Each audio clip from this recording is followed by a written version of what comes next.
The courtroom fell into an unnerving silence as 5-year-old Emily Carter entered, her small figure casting a shadow against the massive wooden doors that swung open.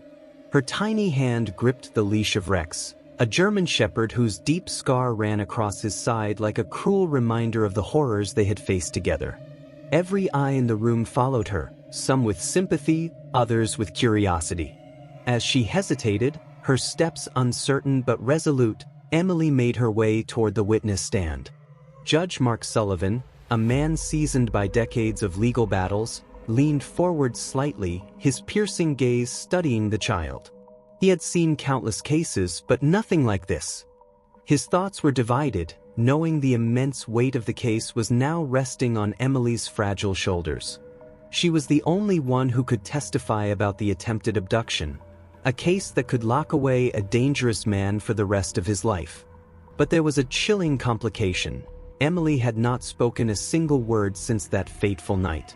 Across the room, Richard Hale, a 45-year-old software engineer with a calm and seemingly harmless demeanor, sat at the defense table. His expression was composed, almost smug, as though he knew something the others didn't. Hale had been arrested after an eyewitness had identified him at the scene of Emily's abduction attempt. But there was no physical evidence, no confession, just the testimony of a young girl too traumatized to speak. His defense lawyer had already crafted a strategy to destroy her credibility, questioning whether the child could even remember what had happened. Yet, as Emily sat down in the witness chair, something changed. Her green eyes flickered toward Richard Hale, locking onto him. Her small fingers twitched, an almost imperceptible movement, barely visible to anyone but the trained eye. It was a signal, a silent plea for help, one she had learned over weeks of therapy. And the only two beings who understood its meaning were Rex and Judge Sullivan. The moment Emily's fingers moved, Rex's reaction was immediate. His body stiffened, his muscles coiled, and his ears stood tall, locked in on Hale. The low growl that emanated from the dog was not just a warning. It was recognition. The dog knew him. A shiver of unease rippled through the courtroom. Whispers spread like wildfire. It wasn't just a trained animal responding to its handler's distress. This was something primal. Something much darker. Judge Sullivan's hand slammed down on the gavel with an urgency that resonated throughout the room, silencing the murmurs. "This court will take a 15-minute recess," he declared, his voice sharp and commanding. The prosecutor, Jenna Collins, glanced at him in confusion, but the judge did not meet her eyes. Instead, his gaze shifted to Emily, whose fingers clung desperately to the leash of Rex, the one connection that kept her grounded in this storm of emotions. Something significant had just occurred. Something far deeper than anyone could have anticipated. As the courtroom emptied, Judge Sullivan remained seated, his mind racing. He had seen many things in his long career, but never had a therapy dog reacted in such a way. There was more to this than just a child's trauma or a dog's obedience.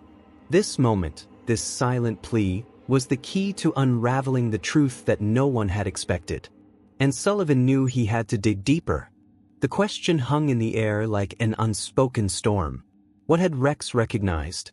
And more importantly, what did that mean for the case? Outside in the hallway, Emily Carter knelt beside Rex, her tiny hands gripping his fur as if he were the only thing tethering her to safety. Her mother, Sarah Carter, crouched beside her, gently brushing back Emily's curls with trembling fingers. "Sweetheart, are you okay?" she whispered, though she already knew the answer. Emily did not reply. She did not need to. The way she clung to Rex spoke louder than any words could. A few feet away, Jack Monroe, the lead investigator, observed the scene. Decades of experience as an FBI agent had sharpened his instincts, and right now, every fiber of his being screamed that something monumental had just unfolded in that courtroom. He stepped closer to Judge Sullivan, lowering his voice. "Something spooked that dog," he muttered. "I bet my badge he recognizes Hale from somewhere." Judge Sullivan exhaled, his sharp blue eyes narrowing. "Then we need to find out where." Meanwhile, Inside the defense's private room, Richard Hale sat across from his attorney, Michael Graves. The moment the door shut behind them, the smug facade melted away, revealing something darker beneath. His fingers drummed a slow, calculated rhythm against the table. His mind replayed the moment, the girl's silence, the dog's reaction. She knows. The words barely escaped his lips, more a breath than a statement. Graves raised an eyebrow. What was that? Hale forced a smile, shaking his head. Nothing, he said. But it was a lie. His mind was already working through the implications. That damn dog. He had overlooked him, dismissed him as just another therapy animal meant to comfort a broken child. But now he understood Rex was more than that. He was the one piece of the puzzle Hale had not accounted for. And that mistake might cost him everything. As the 15-minute recess neared its end, Judge Sullivan straightened his robes and took a slow, deliberate breath. He had never been one to believe in coincidences. And yet, something about what had just transpired told him that Rex had given them their most crucial lead. The tide was shifting. For the first time since the trial began, Sullivan felt something more than just the weight of the law. He felt the stirrings of the truth. But before the courtroom, before the silence, before the terror that stole her voice, Emily Carter had been a force of nature. At 5 years old, she was a child who filled rooms with laughter, her bright blue eyes glistening with curiosity and mischief. She loved fairy tales, stuffed animals, and the way her mother read bedtime stories, giving each character a different voice. She was never quiet, never afraid. Until that day. It had been a perfect spring afternoon, the kind where the scent of blooming flowers drifted lazily in the breeze. The sunlight painted golden streaks across the backyard as Emily twirled in her pink dress, giggling as it flared around her like a blossoming rose. Sarah Carter had watched her from the kitchen window, a smile playing at her lips as she debated whether to start dinner or wait for her husband, David, to return home. It was just another ordinary day. It should have been safe. At 3:42 p.m., the phone rang. Sarah hesitated for only a moment before stepping inside. It was her sister, calling from out of state. Just a quick conversation. For minutes. That was all it took.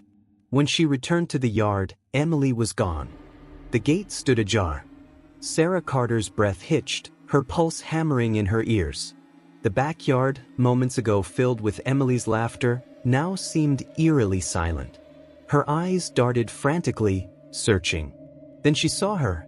Emily was still there, but she was not alone. A black van idled near the curb, its side door slightly open. A man knelt beside Emily, his smile too warm, too smooth. Something about him sent an ice-cold dread slicing through Sarah's veins. "I have puppies in my van," the man coaxed, his voice practiced, dripping with an unsettling gentleness. "Special ones. They need a little girl to take care of them. Would you like to see?" Sarah's world narrowed to a single, piercing instinct: danger. She did not think. She did not hesitate. Her voice, sharp as a blade, sliced through the heavy air. "Emily!" The man's head snapped up. The smile vanished. His eyes darkened, calculating. And then, in a single swift motion, he grabbed Emily's arm. Emily froze. She did not scream. She did not fight. She just stood there, locked in place, her wide, unblinking eyes fixed on him. A paralyzing fear had taken hold of her, rooting her feet to the ground. Across the street, Martha Jenkins, a retired nurse walking her terrier, saw everything. Her voice, weathered with age but strong with conviction, rang out. "Hey, get away from that child." The man hesitated. His grip slackened, for just a fraction of a second. And that was all it took. Emily wrenched her arm free and ran. Sarah reached her daughter just as the van's engine roared to life. Tires shrieked against the pavement, leaving black streaks of rubber as the vehicle sped away, disappearing around the corner. Sarah clutched Emily tightly, her heart pounding like a war drum. She expected sobs, wails, anything. But Emily did not cry. She did not say a word. She only buried her face in her mother's shoulder and trembled. The police arrived within minutes. Detective Jack Monroe stepped onto the scene with the quiet authority of a man who had seen too much. A veteran investigator from the FBI's Child Abduction Task Force, he carried the weight of too many missing children, faces that haunted his every waking moment. His graying hair and sharp brown eyes spoke of years spent chasing shadows, knowing that most cases like this did not have happy endings. He surveyed the scene, his mind already piecing together the patterns. "He fits the profile," Monroe muttered, flipping through a worn notebook. 4 children have disappeared in the last 18 months. All approached near their homes. All lured by promises of puppies. His partner, Agent Lisa Grant, knelt beside Emily. Her voice was gentle but firm. "Sweetheart, do you remember what the man looked like?" Silence. Sarah smoothed Emily's hair back, her hands trembling. "Honey, it's okay. You are safe now. Can you tell the nice officer what he looked like?" Emily's tiny hands gripped her mother's sweater, tight, desperate. But she did not speak. She did not nod. She did not shake her head. It was as if someone had flipped a switch, sealing her voice away. Sarah's chest tightened. "She has not said a word since I picked her up," she whispered, her voice laced with fear. "She just will not talk." Agent Grant exchanged a look with Monroe. "Selective mutism," she murmured. "A trauma response." Monroe exhaled, rubbing his temple. "Without a statement, we do not have much. The description is vague. A man, a black van. It could be anyone." Martha Jenkins, who had been watching from nearby, suddenly stepped forward. "I got part of the license plate," she said firmly. "The first 3 letters, YZ." Monroe's gaze snapped to her. "That is something." Sarah held Emily closer, feeling an overwhelming surge of helplessness. Her daughter, once a whirlwind of energy, a little girl who filled rooms with laughter, had been silenced. And Sarah knew, with a terrifying certainty, that silence would not break until the man who took it from her was caught. The days that followed felt like watching sunlight slowly fade from a once bright room. Emily retreated into herself. She stopped playing. She stopped drawing. She refused to leave the house, flinching at the sight of passing cars. The sound of an engine turning over made her body go rigid. At night, she barely slept, and when she did, her dreams twisted into silent nightmares, her small body thrashing against unseen terrors, her breath coming in ragged gasps. But she never screamed. Her voice had vanished, locked away somewhere deep inside her, buried beneath fear. Sarah and David Carter tried everything. Story time. Her favorite meals. Her beloved stuffed bunny. But nothing could reach her. It was as if the child they knew was slipping further and further into the shadows, lost in a world where they could not follow. One evening, as the weight of exhaustion pressed down on them both, Sarah sat across from David at the kitchen table. Dark circles ringed her eyes, her fingers tracing the rim of her untouched coffee cup.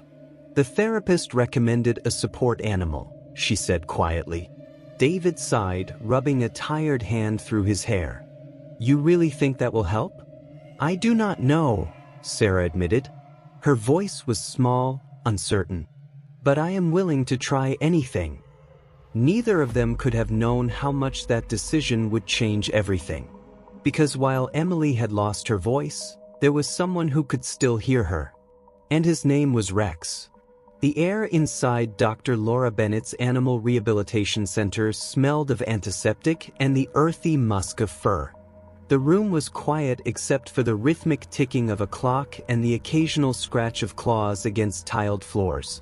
Near the window, lying on a large orthopedic bed, a German shepherd watched the room with silent intensity. His name was Rex. Once, he had been unstoppable, one of the finest K-9 officers in the city's police force. A dog with instincts sharper than any blade, trained to hunt, protect, and save lives. But now, he was scarred. A jagged wound, long and rough, marked his right flank, a permanent reminder of the night his world changed. 3 years ago, during a high-risk raid to rescue a kidnapped child, Rex had lunged at an armed suspect without hesitation. The man had turned, a knife flashing in the dim light, cutting deep into Rex's flesh. Even bleeding out, Rex had subdued the suspect. But the injury never fully healed. His mobility was compromised. The department, strapped for funds, had been forced to retire him. And just like that, he was deemed unfit for service. Placed on a euthanasia list. Discarded. That was before Dr. Bennett stepped in. She had spent years running a therapy animal program, specializing in cases where broken souls, both human and animal, helped heal one another. When she heard about Rex, she fought to adopt him, convinced that he still had value. And today, she was about to prove it. Sarah Carter sat stiffly in a chair, her fingers twisting the fabric of her skirt. Beside her, Emily stood half-hidden behind her mother's shoulder, peering out cautiously. 2 weeks. 2 weeks since the man with the black van. 2 weeks since she had last spoken a word. The door opened, and Dr. Bennett stepped in, leading Rex by his leash. Emily's small fingers twitched. Rex did not move at first. He only watched. His golden brown eyes locked onto hers, not just seeing, but understanding. Then slowly he approached. Emily shrank back, her breath quickening. But Rex did not push. He lowered himself onto his stomach, resting his head on his paws, his body still, his presence calm. A silent invitation. A long, heavy pause stretched between them. And then, so small, so tentative, Emily took a single step forward. Another. Then another. Until, finally, she was standing in front of him. Sarah held her breath as she watched her daughter reach out, hesitant, trembling. Then, for the first time in 2 weeks, Emily touched someone. Her small fingers brushed against Rex's fur, gripping it lightly. Rex did not move. He only let her. And then, just barely above a whisper, Emily spoke. "Hi, Rex." Sarah's hands flew to her mouth, tears burning behind her eyes. Rex lifted his head ever so slightly, ears perking at the sound of her voice. And in that moment, something shifted. A wall, once unbreakable, cracked. Emily had been lost in the dark. But now, she had found her way back. Not alone. Not afraid. Because Rex had heard her. And Rex never left a call unanswered. The room felt heavy with unspoken words. Emily stood frozen, her small fingers curled against the hem of her mother's sweater, her green eyes darting toward the large German shepherd a few feet away. Rex did not move. He sat steady, ears perked, his deep brown eyes locked onto hers, not with expectation, not with pressure, just understanding. Laura knelt to Emily's level, her voice soft yet steady. "Hi, Emily. My name is Laura.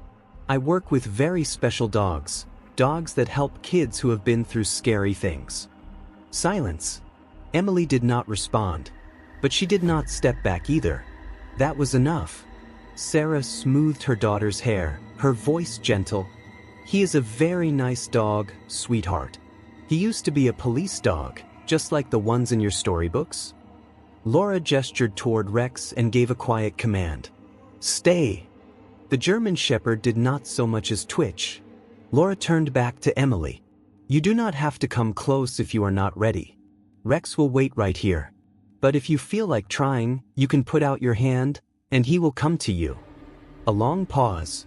Then, inch by inch, Emily moved. A single step. Then another. She lifted her tiny hand, hesitant but deliberate. Rex remained still, his patience unwavering. Then, with one small nod from Laura, the dog took a careful step forward. Then another. And another. Emily's breath hitched the moment she felt his warm breath against her palm. Her fingers trembled, then curled slightly into his thick fur. Sarah gasped softly, pressing a hand to her mouth. For the first time since that terrible day, Emily had reached out. Tears blurred Sarah's vision as she whispered, "Oh, baby." But Emily did not move away. She gripped Rex tighter, as if he was the only solid thing in a world that had turned terrifyingly uncertain. Laura smiled. "That is a good girl, Emily. Rex likes you." The child said nothing, but she did not let go. Over the next few weeks, Rex and Emily became inseparable. At home, she sat beside him for hours, her small hands tracing the jagged scar along his side. When nightmares woke her in the middle of the night, it was Rex's steady heartbeat that calmed her. She still did not speak, but she began drawing again. Simple crayon sketches of a girl and a dog standing together against shadowy figures. And then, one afternoon, everything changed. Sarah and Laura sat quietly, watching as Emily sat cross-legged on the floor of Laura's office. Rex had just completed a simple trick, a basic paw shake. Emily's lips parted, as if she was about to say something but was unsure if she should. Then, soft as a whisper, barely above the sound of their own breathing, Emily spoke. "Good boy." The words were so quiet that for a moment, Sarah thought she had imagined them. But when she turned, she saw Emily staring at Rex, her small fingers gripping his fur. She looked shocked, as if she, too, could not believe what had just happened. Tears welled in Sarah's eyes, her breath catching in her throat. It was not much, but it was a start. Laura placed a gentle hand on Sarah's arm, her voice warm with certainty. "She trusts him." The pause. And sometimes, trust is the first step toward finding your voice again. Sarah squeezed Laura's hand. "Then we will follow wherever that trust leads." Neither of them knew where that trust would take them. They never expected it would lead to a courtroom, where a monster would finally be unmasked. The tension inside the courtroom was suffocating. The gallery was packed, journalists, families, legal observers, all watching with anticipation as one of the most high-profile trials of the decade unfolded before them. And at the center of it all, Emily Carter, a child whose voice had been stolen, a child who had found it again, because of a dog who never stopped listening. And today, Emily was not alone. She had Rex, and for the first time in a long time, she was not afraid. The air in the courtroom felt heavy, thick with unspoken tension. In the center of the room, Richard Hale sat beside his attorney, his face unreadable despite the weight of the charges against him. A man accused of the unthinkable. He looked calm. Too calm. His fingers tapped rhythmically against the polished wood of the defense table, as if this were just another ordinary day. But today was anything but ordinary. Today, his past would be dragged into the light. And sitting just a few feet away, holding onto the one thing anchoring her to reality, was Emily Carter. The 5-year-old clutched the leash in her trembling hands, her small fingers wrapped so tightly around the thick fabric that her knuckles turned white. Beside her, Rex sat alert. The German Shepherd's sharp eyes never left Richard Hale. His ears twitched at every sound, his massive frame still, yet tense, as if he, too, could sense the darkness sitting across the room. Every so often, his nose twitched, as if detecting a scent buried beneath the polished floorboards, something familiar. The bailiff's voice rang through the chamber, shattering the silence. "All rise." Judge Mark Sullivan entered, his robe flowing behind him like a shadow. He settled into his seat at the elevated bench, his sharp gaze sweeping across the room before pausing on Emily and Rex. He had already ruled that the therapy dog could remain in court, a controversial decision. But this was not a normal case. This was not a normal child. Before the trial could begin, the defense made its first move. Michael Graves, the defense attorney, rose from his seat, adjusting his tie with a smooth, practiced motion. "Your Honor," he began, his voice carrying a polished confidence. "While we understand the argument for emotional support, the presence of this animal is highly prejudicial. A large German Shepherd in the courtroom may evoke an emotional response from the jury, one that unfairly biases them against my client. We request that the dog be removed during testimony." Sarah tensed beside Emily, her grip tightening on her daughter's shoulder. Jenna Collins, the lead prosecutor, wasted no time standing. Her voice was clear, unwavering.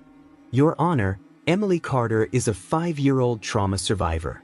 She has been diagnosed with selective mutism as a direct result of the defendant's actions. Rex is not here as a spectacle. He is here as a medically necessary support animal. His presence allows Emily to participate in these proceedings without undue distress." Judge Sullivan leaned back, fingers steepled, his face unreadable. A beat of silence. Then his ruling. "I have reviewed the documentation submitted by the child psychologist and the animal behaviorist. The dog stays."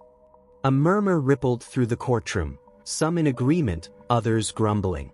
Graves pursed his lips, clearly displeased, but unwilling to challenge the judge further. He returned to his seat, shooting a quick glance at Hale. The accused man did not react. Not a single flicker of emotion. Like a man with nothing to fear. The trial began in earnest. The prosecution painted a chilling portrait of Richard Hale, a predator who had honed his tactics over the years, weaving a pattern of manipulation, deception, and methodical cruelty. Witnesses were called.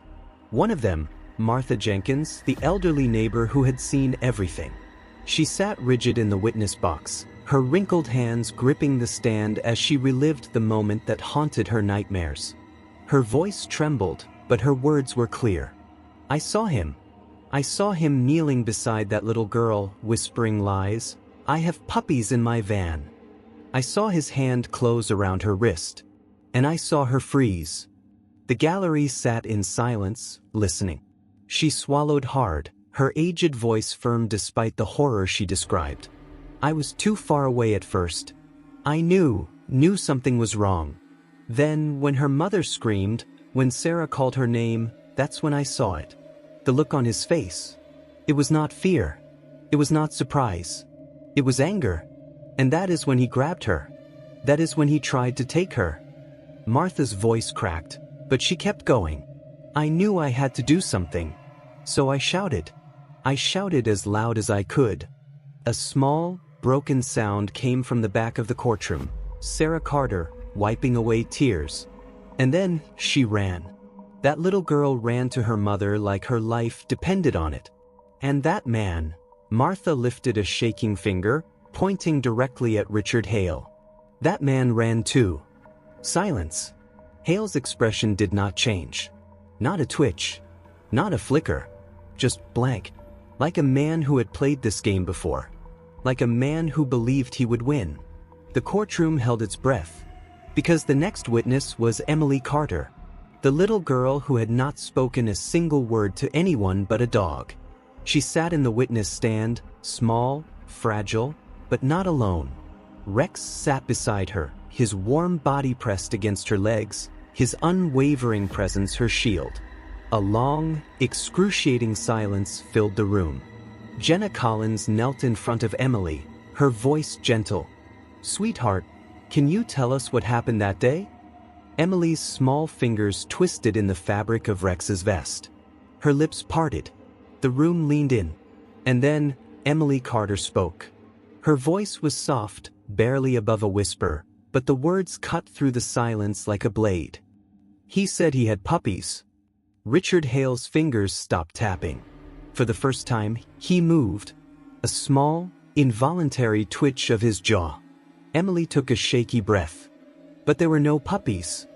Her small hands gripped Rex's fur like a lifeline. The German Shepherd did not move, did not blink, did not waver. And neither did she. For the first time since that terrifying day, Emily Carter was not afraid. The air inside the courtroom was thick, with tension, with expectation, with the weight of unspoken truths. Emily Carter sat in the large wooden chair, her small frame swallowed by its size. She did not fidget. She did not speak. But her tiny fingers flexed, tightened, and held fast to the leash in her lap. Whenever the tension became too much, whenever the whispers in the gallery grew too loud, she would lower her gaze. And beside her was Rex, unmoving, watchful. The German shepherd sat close, his presence a quiet anchor. His ears twitched only slightly, his deep brown eyes never straying from the figure across the room, Richard Hale. Then came the moment everyone had been waiting for. Emily's testimony. A hush fell over the room as she was gently led to the witness stand. Sarah Carter walked with her, her protective gaze never leaving her daughter. When Emily hesitated, Sarah knelt, brushing a hand over her hair. "I am right here, sweetheart." With that, Emily let herself be guided into the seat. Sarah stepped away, though every muscle in her body was taut, ready to scoop her child up and run. Jenna Collins, the prosecutor, approached carefully. Her voice was warm but measured. "Hi, Emily," she said with a gentle smile. "I know this is a little scary, but you do not have to say anything you do not want to. You can nod or shake your head if that feels easier. And if you need a break, just let us know." Emily did not look at her. Her gaze remained fixed on the polished surface of the table. Her breathing, shallow. Then, as if sensing her unease, Rex moved. Just slightly, pressing his warm body against her leg. Emily's fingers found his fur, small and trembling, but firm. She held on. Slowly, she nodded. Jenna exhaled softly. "Good." She knelt slightly, keeping her voice light. "Emily, can you tell us, who was with you in your yard that day?" A beat of silence. Then another. Emily hesitated. Her shoulders rose with a slow inhale, her head still lowered. But then, inch by inch, she lifted a small, trembling hand and pointed directly at Richard Hale. The room froze. Every eye turned toward the defendant. For the first time since the trial began, something flickered in his expression. A tiny, involuntary tightening of his jaw. A crack in the mask. Graves, the defense attorney, shot up from his seat. "Objection. The child has been repeatedly shown images of my client prior to trial. This identification is unreliable." Judge Sullivan lifted a hand, his voice firm. "Overruled. The jury will determine the credibility of the witness." Jenna turned back to Emily, her voice soft but steady. "Emily, did this man say anything to you that day?" Emily did not answer. Not with words. Instead, she made a small movement with her hand. A subtle, almost imperceptible signal. But Rex understood. The response was instant. His ears snapped forward. His body went rigid. And then a deep, guttural growl rumbled from his chest. Steady. A sound that did not threaten, but warned. The reaction sent a shockwave through the courtroom. Even Judge Sullivan leaned forward in his seat, his brow furrowed. The jury whispered among themselves. And across the room, Richard Hale sat motionless. But his fingers had stopped tapping. Graves stood again, his voice sharp. "Your Honor, I object. This is theatrics, nothing more." But Sullivan was not listening. He was watching Rex. The dog had gone utterly still. Not just staring at Hale, but locked onto him. Like a predator recognizing something unseen. Something familiar. The same reaction he had the first time Emily saw Hale. Judge Sullivan turned to Jenna Collins, his voice measured. "Miss Collins, has this animal had any prior interaction with the defendant?" Jenna hesitated. "Not to my knowledge, Your Honor." Sullivan's sharp gaze shifted to the defense table. "Mr. Hale, have you encountered this dog before?" For the first time in the entire trial, Richard Hale's mask cracked. His fingers, which had been tapping so calmly earlier, curled into a fist. His jaw tightened. His skin paled. And for the first time since this trial began, Rex bared his teeth. A silence hung heavy in the courtroom. Then, Jenna Collins' eyes widened. Realization hit her like a jolt of lightning. She turned swiftly, whispering something to her co-counsel. Within seconds, a member of the prosecution team hurried out of the courtroom. Across the room, Graves shot up from his seat. "What is going on?" he demanded, his patience thinning. Jenna straightened, her expression unreadable. "Your Honor, I request a short recess. There may be new evidence relevant to this case." Judge Sullivan studied her for a long, measured moment. Then, with a slow nod, 15-minute recess. The gavel struck. The courtroom erupted into whispers. Speculation spread like wildfire. Had Rex just recognized Richard Hale? And if so, from where? Something told Judge Sullivan that the answer would change everything. The break that changed the case. The weight of the case bore down on the prosecution team. Richard Hale had now been linked to multiple disappearances. But without Emily's full testimony, the trial teetered on the edge of uncertainty. What no one expected, however, was that the key to unraveling the entire case would not come from the child, but from the dog, the very one who had never left her side. That morning, the air was crisp and charged as Jenna Collins stood before Judge Sullivan. "Your Honor," she began, "we request to introduce new forensic evidence." All eyes turned toward her. Soil samples found in Richard Hale's van have been analyzed. The results indicate a very specific location, a remote, unoccupied cabin in the northern woods. A sharp murmur rippled through the courtroom. Detective Jack Monroe, a man who had spent decades working on cases like this, immediately knew what it could mean. The room held its breath. Michael Graves, Hale's defense attorney, wasted no time. "Your Honor, this is a baseless delay tactic." His voice was sharp, but edged with something new. "Unease. My client has already endured extensive questioning. Soil samples? They prove nothing. At best, they are circumstantial." Judge Sullivan's gaze was like stone. "Motion granted." The gavel struck again. "The prosecution has 24 hours. Court is adjourned." And with that, the hunt began. The cabin in the woods. By early afternoon, the search team arrived. The location was desolate, silent. The wind whispered through the trees, brushing against the dust-covered porch. Faint footprints led toward the back door. Recent. The first to react was Rex. The German Shepherd's entire body went rigid. His ears perked. His nose twitched, his muscles tensed, coiled like a spring.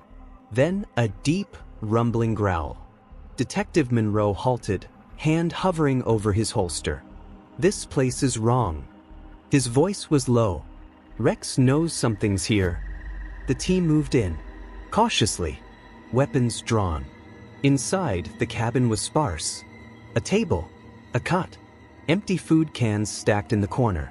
But then, Monroe noticed it. Something off. The wooden floor near the back wall. A faint indentation. An unnatural seam. He took a slow step forward. Then, pressed down. The wood creaked. Rex let out a bark, sharp and alert. The floor shifted. Monroe grabbed the edge and pulled, and beneath them was a hidden trapdoor. The silence in the cabin was suffocating. Detective Jack Monroe knelt on the dust-covered floor, his fingers grazing the uneven wooden planks. Then he knocked. A hollow echo. Monroe's eyes sharpened. "There's something under here." The officers moved swiftly. With practiced precision, they pried the boards loose. And beneath them was a nightmare frozen in time. A narrow, spiraling staircase led downward into a hidden basement. The air turned cold, thick with dampness, carrying the heavy scent of neglect and suffering. Each step creaked under their weight. Then, as their flashlights swept across the room, they saw it. Scattered belongings. Tiny shoes. A faded pink backpack. Dust-covered stuffed animals that hadn't been hugged in months. And in the farthest, darkest corner, chained, fragile, barely breathing, was a child. Emma Sullivan, the 8-year-old who had vanished 6 months ago. Her face was ghostly pale.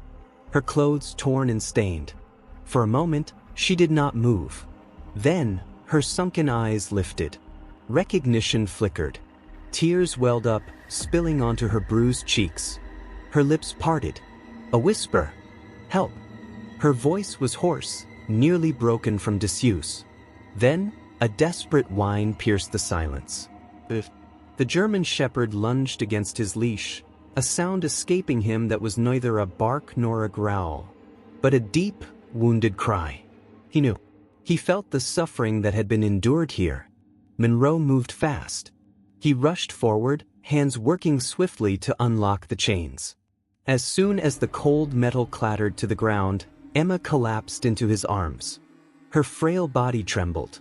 Her fingers clutched onto him as if she were afraid this was all a dream. "You're safe now," Monroe murmured, his voice steady. "We've got you." But the nightmare was not over yet. The trial's final strike. Back at the courthouse, news of Emma's rescue spread like wildfire. The gallery was packed. A hushed anticipation filled the air. Jenna Collins stood tall, her stance unwavering as she prepared to deliver the final blow.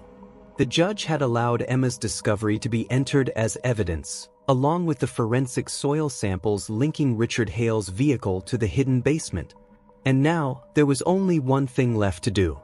Jenna stepped forward, her sharp gaze locking onto the defendant. Her voice was like steel. "Mr. Hale," she said, her words slicing through the room. "How do you explain the presence of an abducted child, locked in a basement, on a property tied directly to you?" For the first time, Richard Hale looked shaken, his arrogance fractured. His fingers twitched against the table. His throat bobbed as he swallowed. "I don't know what you're talking about." The words came out weak. Jenna didn't blink. She stepped closer. Her tone was relentless. "Your DNA was found on the chains. Your vehicle's tires matched the tracks outside the cabin. And then, more importantly, Emma Sullivan is alive." The air shifted, which means she can testify against you. The weight of those words settled over the courtroom. A single survivor, a living witness. It was all it took to tear down his entire defense. Hale's lawyer leaned in, whispering frantically. But it was too late. The cracks in his composure were spreading. And then, it happened again. Rex lifted his head. The German shepherd had been lying silently at Emily's feet. But now, he was staring. His ears were pricked. His eyes darkened. And then, a sound. A low, dangerous growl. Slow, deliberate. Rex took a step forward. Then another. His gaze locked onto Richard Hale. A look of recognition. And Hale flinched. Everyone saw it. The man who had maintained his arrogance throughout the trial was now visibly sweating.